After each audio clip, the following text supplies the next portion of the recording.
Janda adalah salah satu status yang ditakuti sebagian para wanita. Selain dianggap menggoda suami orang, janda juga sering dianggap wanita yang tidak becus dalam membina rumah tangga. Tapi di balik itu semua, tak semua janda menjadi sebuah momok yang menakutkan bagi wanita yang tegar seperti Ningrum. Wanita berusia 33 tahun itu sudah menyandang status janda 4 tahun yang lalu. Ningrum hidup sendiri mandiri dalam menghidupi anak sematawayangnya. Dia terpaksa menjadi TKW di Singapura selama 2 tahun. Sebenarnya dia tak menginginkan dirinya menjadi seorang janda. Ningrum masih bertahan hidup dengan suaminya demi anak satu-satunya.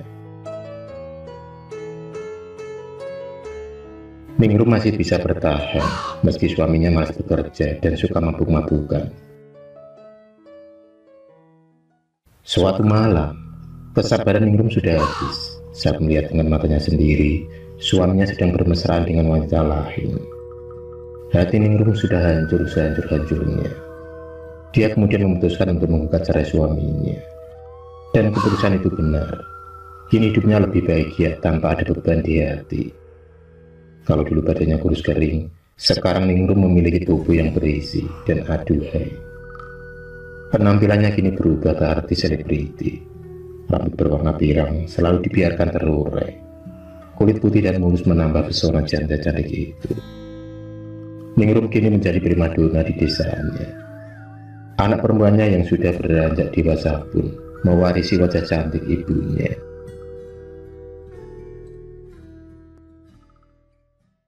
Sepulang dari perantauan, Ningrum memilih menjadi buruh pabrik di kota sebelah demi mencukupi kebutuhannya sehari-hari. Meski Ningrum cantik dan menarik, tapi entah mengapa jodohnya seakan sulit dan menjauh.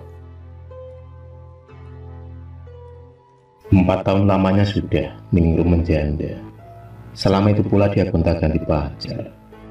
Terkadang dia merasa bingung karena pacarnya tiba-tiba memutuskannya mengakhiri hubungan setelah 5 bulan pacaran. Tanpa alasan yang jelas, mereka semua menghilang begitu saja dari kehidupan Ningrum. Dan saat ini dia sedang berhubungan dengan seorang laki-laki yang masih sah menjadi suami orang. Dia begitu terpikat dengan laki-laki itu, meski Ningrum tahu kalau jalinan kasihnya itu terlarang. Dia tetap menjalani kehidupannya sebagai seorang pelakor. Tapi itu tak berlangsung lama, lantaran hubungannya memudar setelah 5 bulan.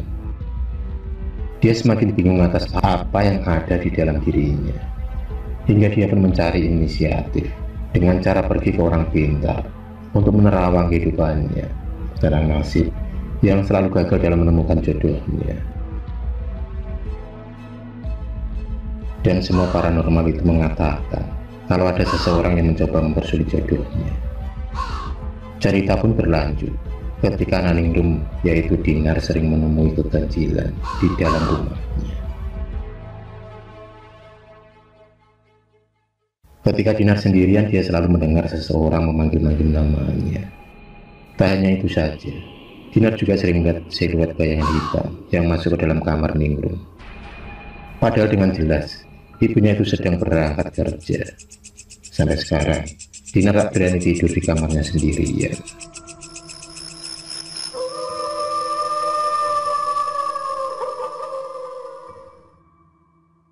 Hari demi hari perasaan Ningrum sering gelisah.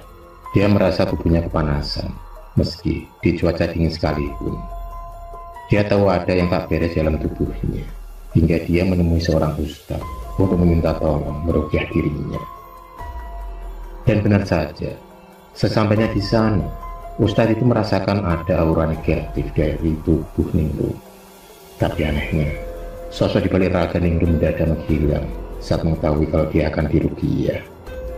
Ustaz itu pun menjelaskan kalau dia sebenarnya diguna-guna seseorang agar sulit mendapatkan jodoh. Ningrum selalu bertanya-tanya, siapa di balik semua itu? Orang pertama yang ada di benaknya adalah mantan suaminya yang masih tak rela karena dulu pernah digugat Ningrum. Dan orang yang kedua adalah istri dari laki-laki yang dulu pernah direbutnya. Pertanyaan demi pertanyaan masih menarik di otaknya hingga sekarang. Kemistisan pun mulai dirasakan oleh Ningrum. Dia sering merasa dibuntuti orang dari belakang. Bahkan, pernah suatu malam, Ningrum dengan jelas melihat sosok makhluk tinggi besar menatap tajam ke arahnya. Sontak saja dia berteriak hingga membangunkan Dinar yang sudah tertidur pulas. Apa yang dialaminya malam itu tak hanya 1-2 kali saja. Bahkan Ningrum sudah diteror makhluk-makhluk tersebut berkali-kali.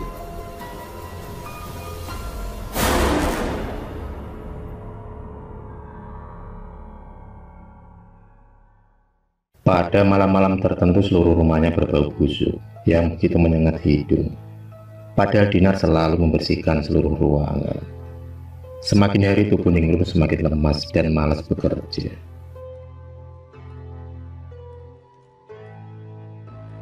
Tiga minggu pun berlalu. Ningrum kini sedang berbunga-bunga lantaran ada seseorang yang mengisi hatinya yang sepi.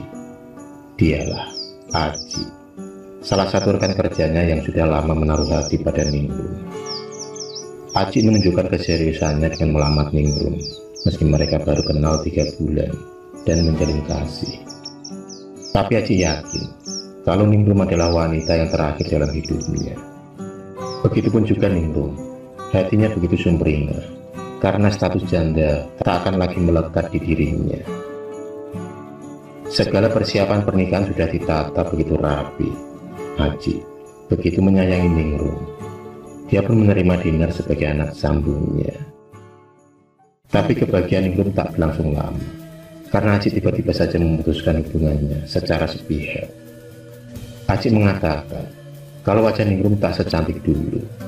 Ningrum seolah berubah menjadi sosok wanita tua menyerupai nenek-nenek. Dan tak hanya itu saja, Aji juga sering diteror oleh makhluk-makhluk aneh yang datang di alam mimpinya untuk menjauhi Ningrum.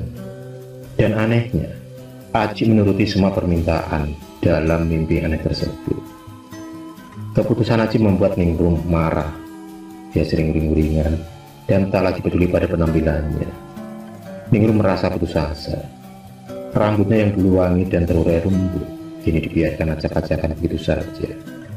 Tubuhnya juga kurus kering lantaran tak ada lagi nafsu untuk makan. Maka tak jarang dia sering sakit, dan itu pun berimbas pada pekerjaannya. Tapi banyak temannya yang sering menjenguk ke rumah Ningrum karena mereka simpati dengan keadaan yang menimpanya, termasuk Pak Sodikin, kepala mandor di tempatnya bekerja.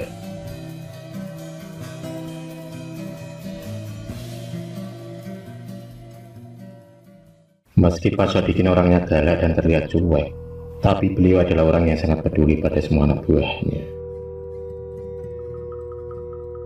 Ketika baru menginjakkan kakinya di rumah Ningrum, Pak Sodikin merasa ada yang aneh ketika ada sosok hitam di balik tubuh Ningrum.